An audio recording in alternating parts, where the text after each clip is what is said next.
एक घने जंगल में एक पेड़ पर एक तोता टुनटुन रहता था। टुनटुन के छोटे छोटे बच्चे थे जो कि घोंसले में ही रहते थे। एक दिन टुनटुन अपने बच्चों के लिए खाना लेने जाता है, तभी वहाँ पर एक काला नाग आ जाता है। काल नाग का शरीर तो शैतान का और पूंछ सांप की होती है। इस पेड़ पर तो कई सारे घोंसले हैं, जरूर कुछ खाने को मिलेगा।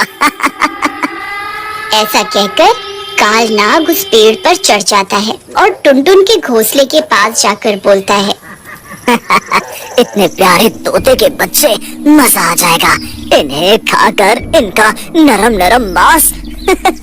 आज तो पार्टी है मेरी।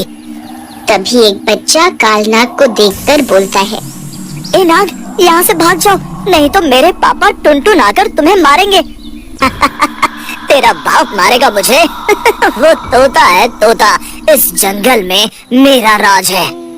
ऐसा कहकर काल नाग टुनटुन के सारे बच्चों को मारकर खा जाता है और वहाँ से चला जाता है। रात में टुनटुन तोता बच्चों के लिए खाना लेकर आता है, लेकिन अपने बच्चों को ना पाकर दुखी हो जाता है और रोने लगता है। मेरे बच्चे कहाँ गए? कोई तो बताओ, अभी तो वो उड़ भी नहीं सकते थे।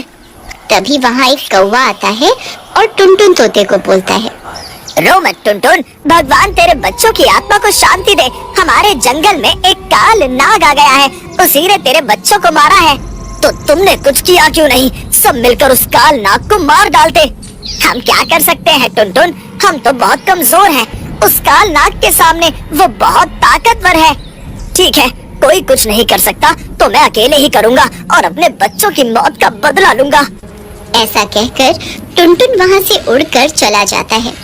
कई दिन बीत जाते हैं, लेकिन टुनटुन को कुछ समझ नहीं आता कि वो अपने बच्चों की मौत का बदला कैसे ले। वो एक पेड़ पर उदास बैठा होता है। तभी वहाँ एक चुड़ैल आती है। वाह तोता, आज तो मेरी पार्टी हो जाएगी। बहुत दिनों बाद तोते का नरम और स्वादिष्ट मांस खाने को मिलेगा। ऐसा कहकर चुड़ैल टुनटुन की तरफ बढ़ती है, लेकिन टुनटुन वहीं चुपचाप बैठा रहता है। ये देख चुड़ैल टुनटुन से कहती है, क्या हुआ तोते, तू डर नहीं रहा? तुझे मुझसे डर नहीं लगता? मैं तो तुझे मारकर खाना चाहती हूँ। चुड़ैल की बात सुनकर टुनटुन चुड़ैल से बोलता है, मारना है तो मार डालो, मैं वैसे भी अपने बच्चों के बिना नहीं जीना चाहता और भगवान ने भी मुझे इतना कमजोर बनाया कि मैं उनकी मौत का बदला भी नहीं ले सकता। ऐसे जीने से मरना ही बेहतर है। टुनटुन की बात सुनकर चुड़ैल सोच में पड़ जाती है और बोलती है, चल छोड़ देती हूँ तुझे। तू भी क्या याद करेगा किस दिलदार चुड़ैल से पाला पड़ा था। लेकिन मुझे बता तो सही, क्यों परेशान है तू और तेरे बच्चों को क्या हुआ? फिर चुड़ैल के कहने पर टुनटुन उसे अपने बच्चों के साथ हुई घटना के बारे में बताता है, जिसे सुनकर चुड़ैल बोलती है, तेरे साथ तो वाकई बहुत बुरा हुआ है। चल मैं तुझे छोड़ देती हूँ, जा उड़ जा, और मैं भी अपने खाने के लिए कुछ और ढूंढती हूँ। लेकिन चुड़ैल के कहने के बाद भी टुनटुन तोता वहीं बैठा रहता है और सोचता है, ये चुड़ैल तो मुझे दयालु लग रही है, क्यों ना इसी के हाथों से उस काल नाग को मरवा दूं। इस तरह मेरा बदला भी पूरा हो जाएगा और उस मरे हुए काल नाग को खाकर इस चुड़ैल की भूख भी मिट जाएगी। टुनटुन को वहीं बैठा देख चुड़ैल बोलती है, बहुत ढीठ है तू, उड़ता भी नहीं, क्या सोच रहा है? चल बता मुझे। चुड़ैल जी, आप इतनी ताकतवर हो, आप मेरी मदद करो ना उस काल नाग से बदला लेने में। मुझे कोई मदद नहीं करनी है, चल अब तू फुट यहाँ से। मुझे पहले से ही बहुत भूख लगी है और मूड खराब है, चल जा यहाँ से। चुड़ैल को ऐसे देख टुनटुन रोता हुआ वहाँ से चला जाता है, लेकिन चुड़ैल को अपने व्यवहार पर बहुत दुख होता है और वो टुनटुन को ढूंढने लगती है। मैंने उस बेचारे तोते के साथ सही व्यवहार नहीं किया, मुझे उससे माफी मांगनी चाहिए। उधर टुनटुन एक पेड़ पर सो रहा होता है। तभी वहाँ काल नाग आ जाता है और टुनटुन को देखकर बोलता है, एक और तोता, लगता है इस जंगल में तोते बहुत हैं, मजा आ जाएगा इस तोते को खाकर। कितना मोटा ताजा है ये। कालनाग सोते हुए टुनटुन के पास पहुंच जाता है और जोर से फुफकारता है। कालनाग की फुफकार सुनकर टुनटुन उठ जाता है। उठ गया तोते तू। आज मैं खाऊंगा तुझे, तेरा नरम नरम मांस। ऐसा कहकर कालनाग अपने विशाल मुंह को टुनटुन की तरफ बढ़ाता है, लेकिन तभी वहाँ चुड़ैल आ जाती है और उसका मुंह पकड़ लेती है।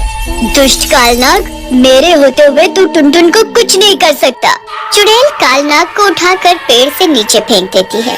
चुड़ैल जी, आपका शुक्रिया, आपने मेरी जान बचा ली, नहीं तो ये कालनाग मेरी जान ले लेता। तुम भागो यहाँ से, ये कोई आम सांप नहीं है, ये कालनाग है, शैतानी सांप, इससे तो मैं भी नहीं लड़ सकती। तुम भागो यहाँ से। टुनटुन वहाँ से उड़ जाता है। उधर कालनाग गुस्से में उठता है और वो गुस्से से आग उगलने लगता है। चुड़ैल, तूने इस तोते को बचाकर मुझसे दुश्मनी मोल ले ली है। अब मैं पहले तुझे मारूंगा, फिर इस छोटे से तोते को। कालनाग अपने मुंह से आग की लपटें निकालता है और चुड़ैल की ओर फेंकता है। चुड़ैल बुरी तरह झुलस जाती है। आह, ये तो आग निकाल रहा है मुंह से, मैं इसका मुकाबला नहीं कर पाऊंगी, मुझे अभी यहाँ से निकलना चाहिए। ऐसा कहकर चुड़ैल भी वहाँ से भाग जाती है। ये देख कालनाग जोर जोर से हंसने लगता है। क्या हुआ चुड़ैल, कहाँ भाग रही है? बहुत बहादुर बन रही थी तू। कालनाग के एक ही प्रहार ने तेरी सारी हेकड़ी निकाल दी, लेकिन मैं तुझे छोड़ूंगा नहीं। चुड़ैल वहाँ से भागकर टुनटुन तोते के पास पहुँचती है। टुनटुन तोता उसकी हालत देखकर बोलता है, अरे बाप रे, ये दुष्ट कालनाग तो सच में बहुत ही ज्यादा ताकतवर है। मुझे माफ कर दो चुड़ैल जी, मुझे बचाने के चक्कर में आपकी ऐसी हालत हुई। कोई बात नहीं टुनटुन, कई दिनों बाद मेरे हाथों कोई अच्छा काम हुआ है, लेकिन हमें उस कालनाग से जल्दी ही छुटकारा पाना होगा, नहीं तो वो इस जंगल के सभी जानवरों को एक एक करके खा जाएगा। लेकिन चुड़ैल जी, जब आप उससे लड़ नहीं पाई तो कौन उस शैतान से लड़ पाएगा? लगता है इस जंगल में कोई जिंदा नहीं बचेगा। तभी चुड़ैल और टुनटुन को दूर जंगल में एक आग जलती हुई दिखाई देती है। ये देख चुड़ैल टुनटुन से बोलती है, अरे टुनटुन, इस जंगल में ये आग की रोशनी कैसे?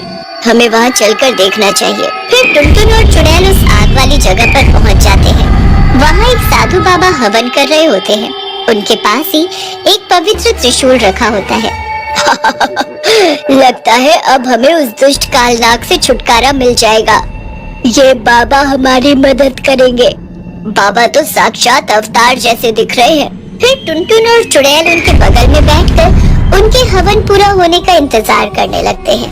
बाबा हवन पूरा करने के बाद उन दोनों से पूछते हैं, अरे एक चुड़ैल और एक तोता साथ में, लगता है कोई गंभीर बात है, बताओ क्या हुआ? फिर टुनटुन साधु बाबा को सारी बात बताता है, जिसे सुनकर साधु बाबा बोलते हैं, बच्चों, वो कोई साधारण नाग नहीं है, वो कालनाग है जिससे शैतान भी डरते हैं। वो बहुत ताकतवर है। फिर बाबा, उसका कोई उपाय नहीं है क्या? क्या वो इस जंगल में रह रहे सभी जानवरों को मार डालेगा क्या? क्या हम उससे कभी नहीं जीत पाएंगे? मैंने ऐसा कब कहा कि हम उससे कभी नहीं जीत सकते? उससे जीतना कठिन है, असंभव नहीं। उधर जंगल में जलती हुई आग को देखकर कालनाग भी वहाँ आ जाता है और चुड़ैल और टुनटुन को साधु के साथ देखकर बोलता है, तुम दोनों, लगता है अपने साथ तुम इस बुढ़े को भी मरवाओगे। चलो कोई बात नहीं, मैं भी कई दिनों बाद इंसानी मांस खाऊंगा। ऐसा कहकर कालनाग साधु और टुनटुन को पकड़ लेता है। साधु बाबा चुड़ैल से बोलते हैं, बेटा, वो हवन कुंड के पास पड़ा हुआ त्रिशूल इसके माथे पर मार दो, ये मर जाएगा। साधु की बात सुनते ही चुड़ैल त्रिशूल उठाकर कालनाग के माथे पर मार देती है। कालनाग त्रिशूल के लगते ही जलने लगता है और कुछ ही देर में जलकर भस्म हो जाता है। फिर चुड़ैल और टुनटुन वहाँ से चले जाएगा। साधु की बात सुनते ही चुड़ैल त्रिशूल उठाकर कालनाग के माथे पर मार देती है। कालनाग त्रिशूल के लगते ही जलने लगता है और कुछ ही देर में जलकर भस्म हो जाता है। फिर चुड़ैल और टुनटुन वहाँ से चले